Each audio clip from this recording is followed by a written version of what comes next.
the computer. And my guest today is Pete Cohen. Pete, how are you? I'm fantastic, but I've just looked behind me. I know we're recording this on Zoom. If you look at what's up there, I can that's a see. big duck. Can you see it? And Yeah. you can see its backside. So, luckily you can't see my backside. You can just see my face. But thank you so much, Rachel. It's an absolute pleasure to be your guest. I'm a big fan of yours, as you know, I always have been. Oh, Pete, and likewise, I've followed your career since the very beginning. We were just saying earlier, I didn't realize we are pretty much exactly the same age. And I think we came into the industry at about the same time, the late 80s. So yeah. For anybody that doesn't know you, Pete, let's get the backstory. Tell us how you started and why actually you chose the fitness industry to jump into. I feel I didn't choose it. It chose me. I left school with no basic qualifications. I hated school. I thought it was a massive waste of time. And I remember when I found myself at a further education college doing a course, which basically was for people that couldn't read and write very well. And the lecturer, when I took my top off, wanted to do some exercise. And he said, "You've got a body of a 50-year-old." And I was only oh my God. I was 17. I was mortified. You'd be locked up now. Thank you. And I was mortified by this comment. And I really, really got into fitness. And I basically ended up doing a sports science degree. And then when I was doing the sports science degree, I was with someone who you know very well, Lincoln Bryden. Yeah. And someone was teaching the exercise to music course. So, we did it. And I could not to this day believe that I actually passed because I'm not that coordinated. I mean, Lincoln is extremely coordinated. Let me just shut the window here. And then I got a job in a gym and I couldn't believe that I actually got a job in this gym because I didn't have a very high opinion of myself. I got a job, but I am so enthusiastic, just like you. And I started a career.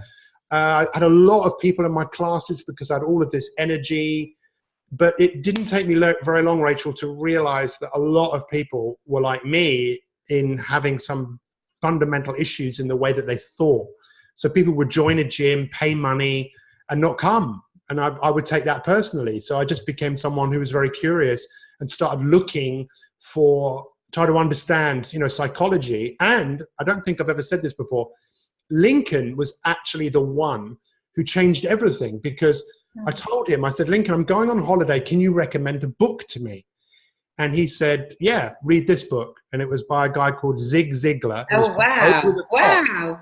And Zig Ziglar is one of the forefathers of personal development. Like we are the foremothers of the fitness industry. And I read it and it blew me away. So then I went into a bookshop and said, "Do you have anything like this?" And they said, "Yeah, this book, Tony Robbins, Awaken the Giant Within." I read that book. Then I studied psychology. And then I really started working around that side of things and developed a weight loss program that was focused on the mind. I can't believe it. Bupa bought that program in 2003 for a lot of money. Wow. So yeah, I'm like you. I remember actually, Rachel, I know I'm talking a lot. I remember the first time I saw you as a FitPro convention and it was absolutely packed. And I said to someone, "Who's that?" And they said, "Oh, that's Rachel Holmes." I said, "Oh, I've heard that name." And I just watched you and I was so curious as to why are all these people following you? But I'd never seen anyone as passionate about what they were doing as you. And it just painted a picture in my mind. And I've always had that picture. I think of you and I think of someone who's just got so much energy that it's scary. It is, definitely. Oh, Pete, that's such an interesting story. So, selling that weight loss program in 2003 to Bupa, I mean, now that's an amazing. I mean, you must look back and think, wow, you were way ahead of your time. Yeah. Way ahead of your time. Yeah. Did you realize that? Did you realize at the time that I didn't. No one else putting weight loss and psychology, really, no one was doing anything like that then? Well, that's such a great question because I don't actually believe there is no such thing as new ideas. Mm-hmm. I think any idea that anyone has ever had has come from somewhere else. And my idea came from a program, it's called the Learn program, which was a weight loss program that focused on psychology. And I saw that and I read it and I took some of my ideas from that. I didn't steal, I just kind of borrowed, if you like.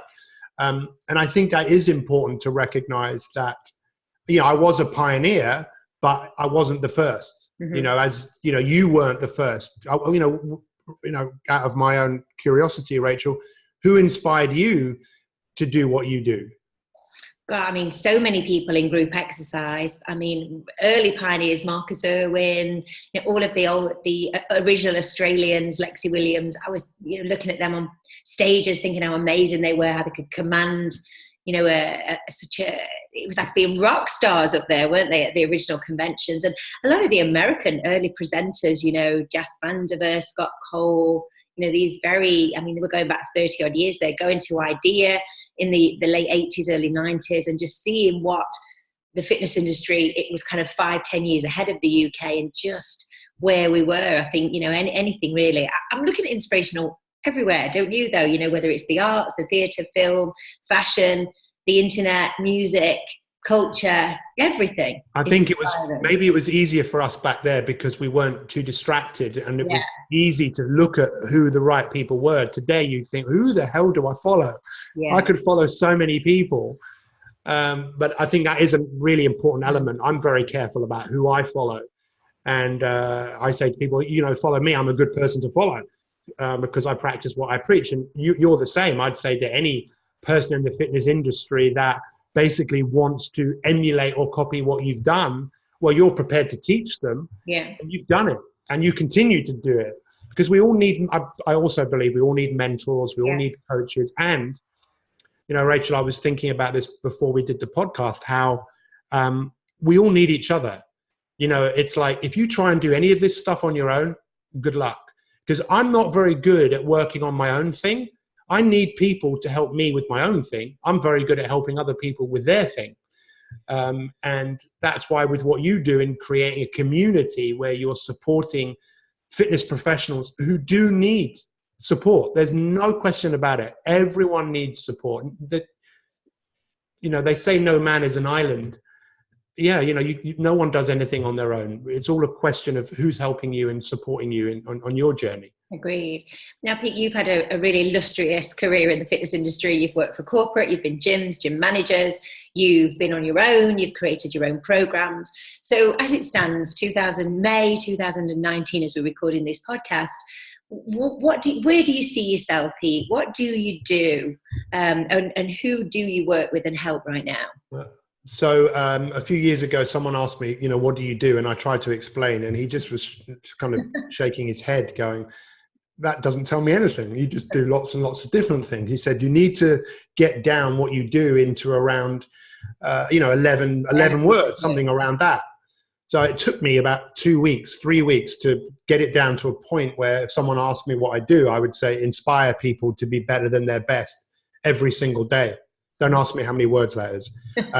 But I'm not to use the word I, we, me. It's just inspire people to be better than their best every single day. And that's what I would encourage everyone to do. Because if you ask a fitness professional, what do you do? And they say, oh, I'm a fitness professional. Does that, or I'm an aerobics instructor or a personal trainer.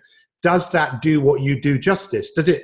No, because there's thousands of trainers all over the world. And if you think you're just a trainer, then good luck.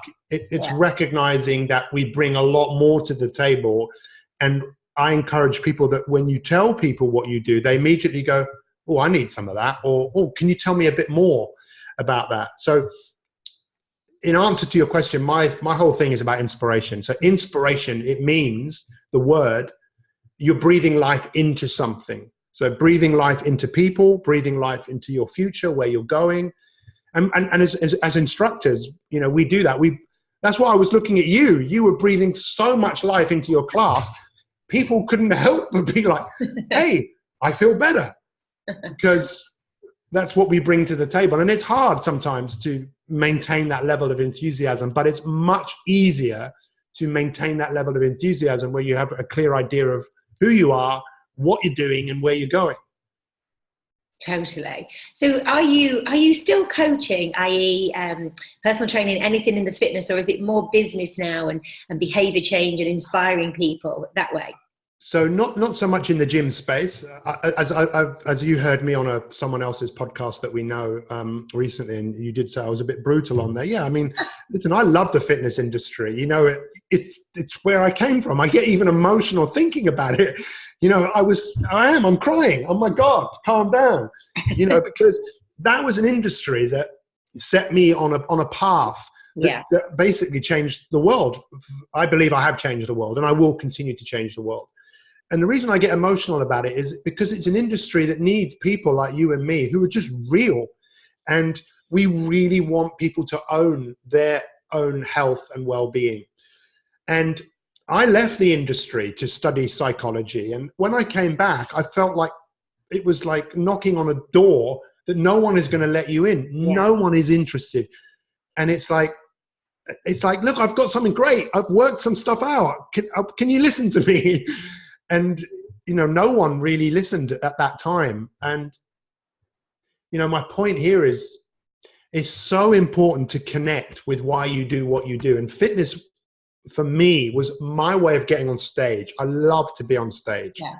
You know, I always wanted to be an actor. But when I'm on stage, I am out there and I want to give everyone an experience. So I don't teach classes anymore, but, you know, I get up in front of thousands of people and speak as a motivational keynote speaker. And yeah, I'm as fired up about that as I ever have been.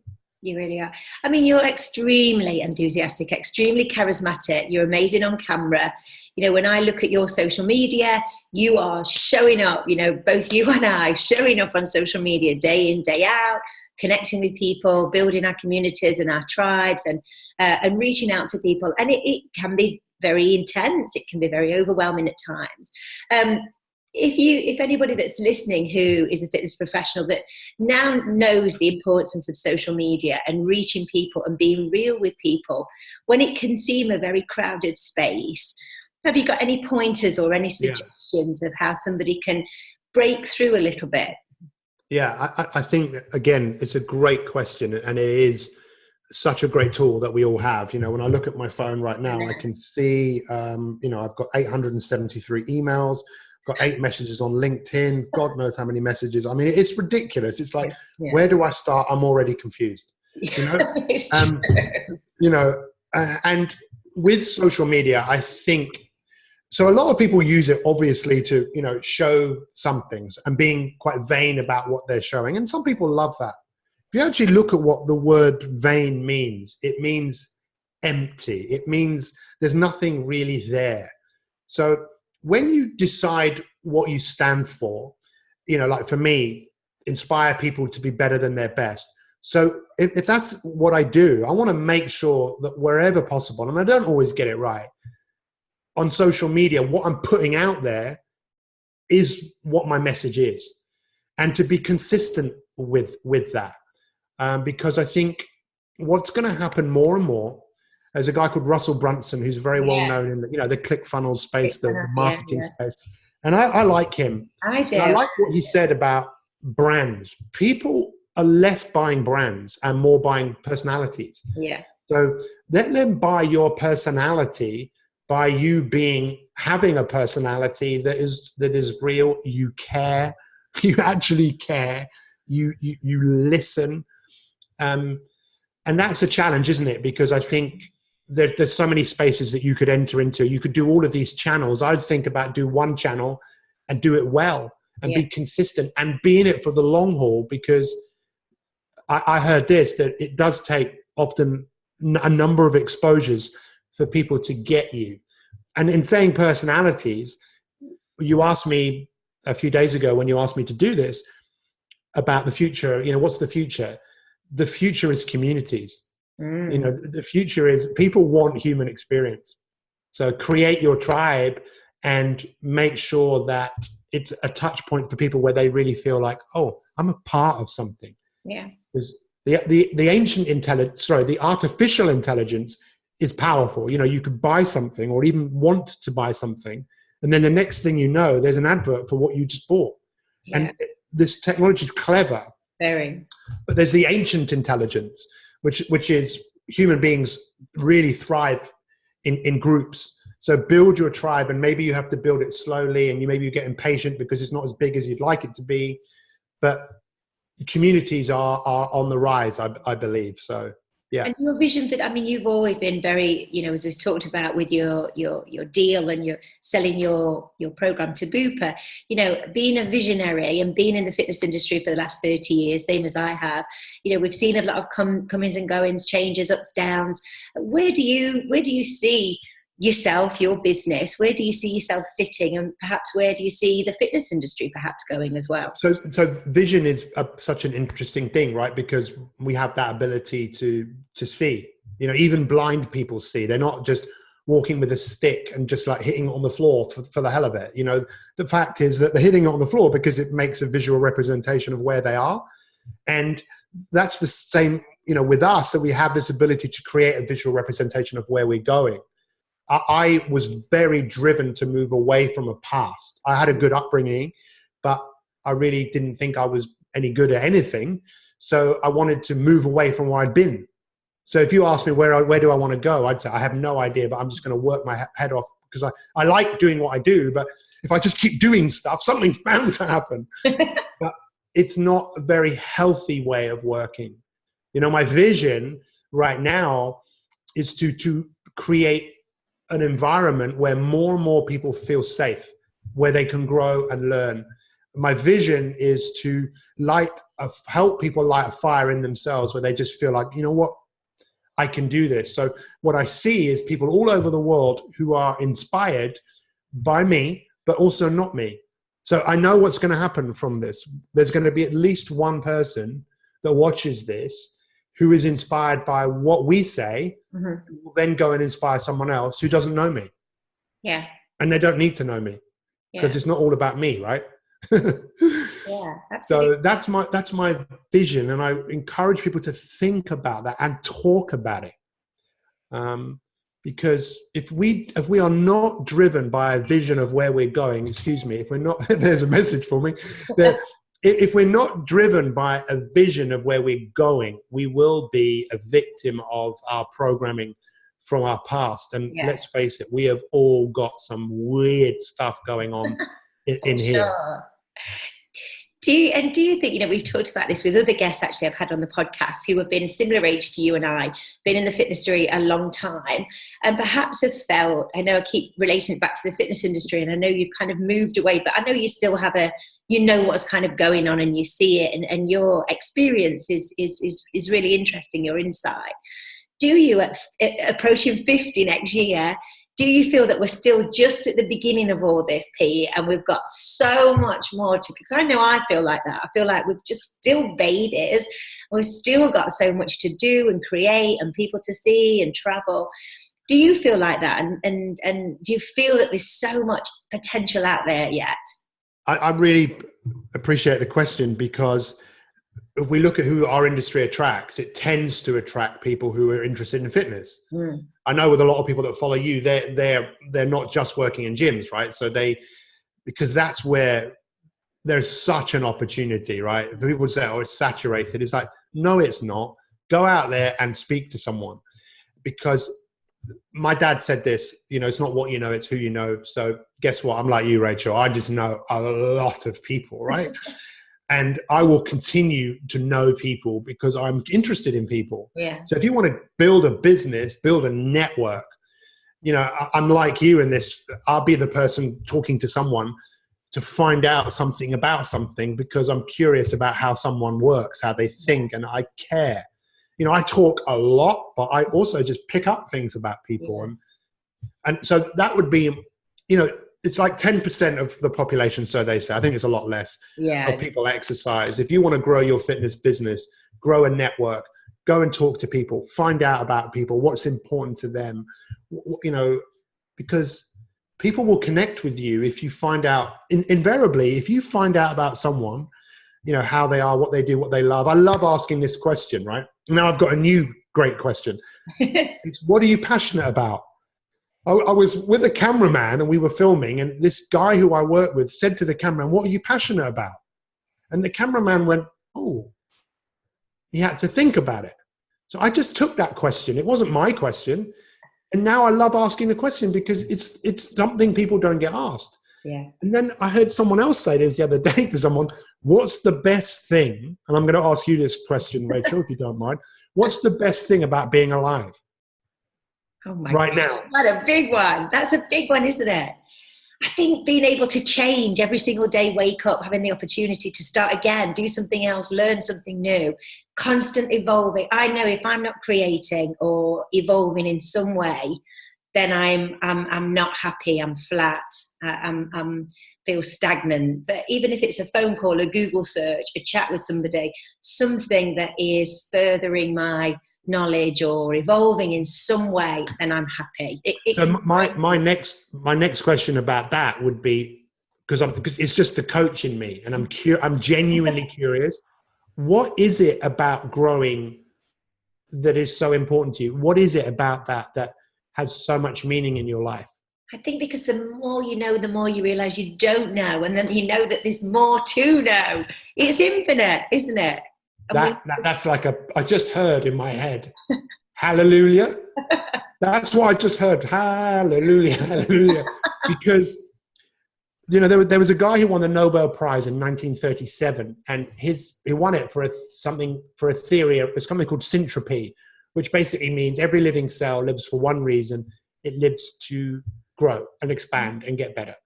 And that's what I believe we are all here to do. We're just here to grow, learn, and get better. Grow, learn, get better. Grow, learn, get better.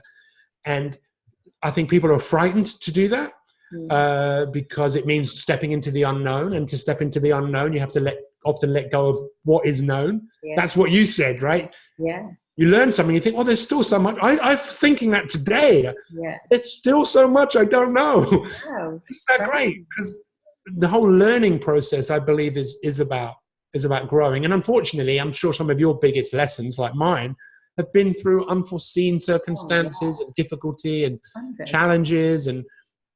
But this whole journey that we're on is so much better when we are with people that are on a similar journey to us. And let's face it, people that want to embrace life, take responsibility for life, they make up just a small percentage of people. I spoke this morning on a podcast that I was doing about when I was a kid. I was fascinated by zombie films. I don't know why. Zombies, Dawn of the Dead, zombies. They were like 70s things, weren't they? Yeah, but now I think I know why. And I think it's because the world is full of zombies. People that are just, walking and not doing anything. That film, I think it's called WALL-E, when this robot, you should watch it with, you've seen it, when all of those, basically it's like human beings destroy the earth, so they all go and live on a big spaceship, and all they do is sit and watch a screen. They don't move. They've forgotten how to move their legs. They just drink and eat fast food, and they're zombies. And that's what, there's more and more zombies, and they're the people that, I don't mean to be rude to human beings, but we need to get those people, and they need help, and it's not often going to happen. We're not going to turn these people back into inspirational people in one hit. It's probably going to take some consistency, knocking on that door. It definitely is. And I mean, social media is an ideal medium to reach people. I mean, I see you as pretty tech savvy. I know that, you choose your platforms, you go all in, you use all the latest sort of Facebook Live and Instagram Live. And where are you focusing? Where do you see your audience? Where are your tribe? Which platform? Or are you on both or all? I think it's such a great question. So I've got like 11,000 followers on Twitter, but I've not been using Twitter for ages. No, me neither. Sharing my posts from Instagram on there. Okay. So it's like, I've been thinking, do I get that going again? It's like, exactly the same, thinking that. I'm thinking, no, I don't want to. Because then I'm just, it becomes like, it's not real. I like Instagram because for me, Instagram is a bit of a photo album. I actually forget, what I've done. But if I take a picture of it, then I will remember it. Like, I'll take a picture of this right now, and I will put that on Instagram because then I will remember it even more. So I use it as a way, but also then people will see it and think, oh, this guy's real. He's got something to say. And I use it as a platform to promote, things from time to time. But it is a good question. And you know what, Rachel, I still haven't figured that bit out. Really? I really haven't figured that bit out about which is the platform to focus on. I'm more focused on putting content out there like this. And then when you put this out, I will put it out. I will share it with everybody. And I will post it everywhere because it's something I want people to hear. Yeah. So rather than just putting stuff out there for the sake of it, if you put something out there, just make sure that it's something that has some significance or meaning to you. Yeah, I agree. And I think, the quality of the output now, of the quality of our output, anybody that's an entrepreneur doing any kind of business, it needs to be heartfelt, honest. And I don't think people mix up quality with high production. I don't think it needs to be highly produced. I don't think things need to be difficult to do.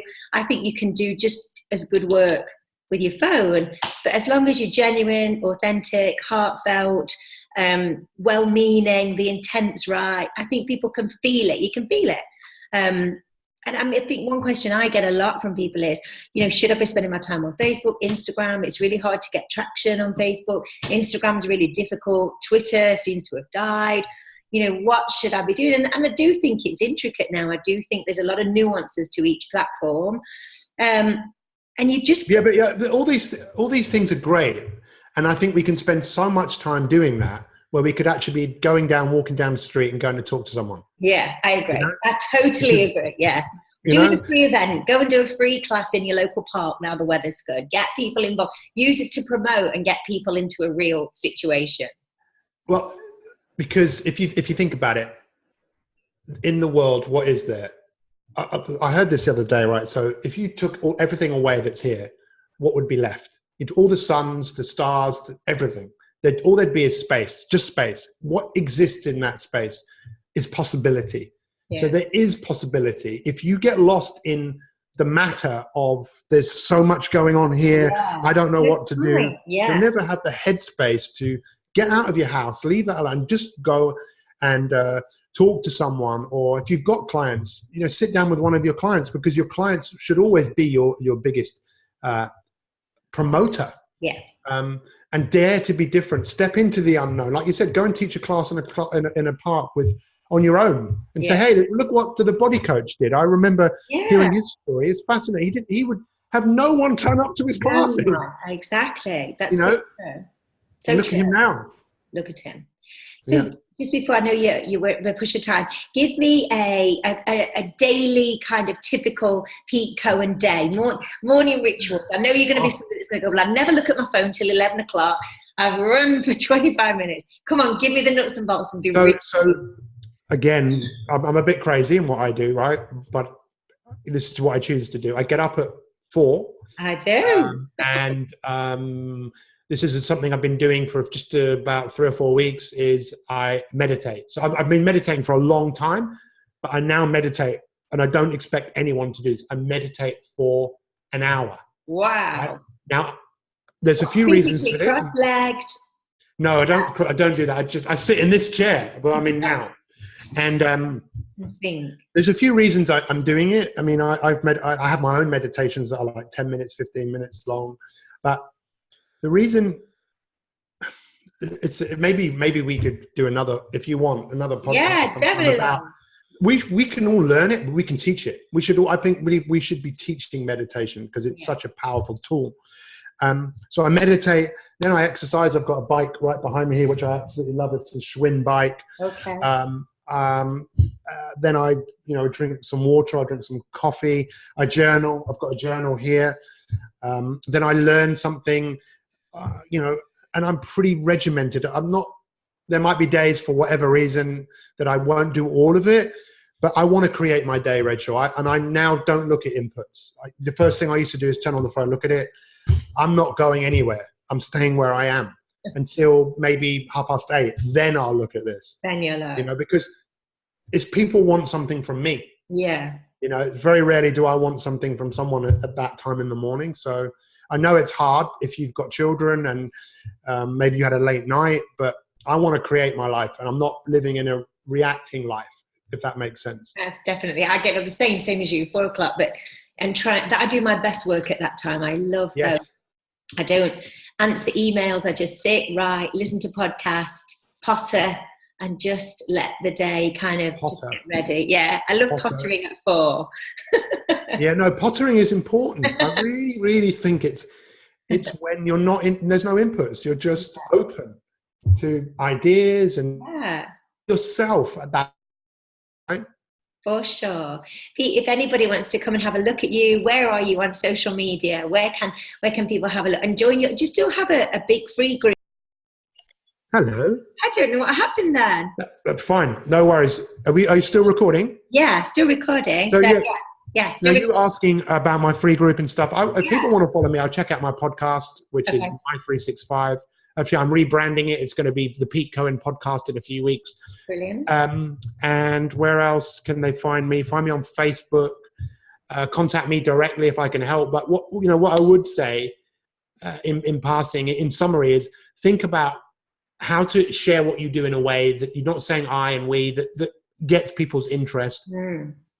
Create a vision of where you're going. I can send you a couple of things, Rachel, that you might like to share with your community, like a priming meditation. It's only 10 minutes long. Yeah. I would say to everyone, if you follow Rachel, keep following her, because the best is yet to come. And when you're following someone like Rachel, who's still learning and still getting better, you're not only going to get the wisdom of her experience of what she's done, but the wisdom of her experience of what she's going to do. So, as you know, Rachel, I'm probably one of your biggest fans. So I really appreciate the opportunity to be able to speak to your community of people. So thank you so much, Pete. And let's do a part 2. We'll get this out and get some feedback and talk to people, and we'll do another one for sure. Thank you. Fantastic. And I'll get you on my podcast. I love that. Thank you. Awesome.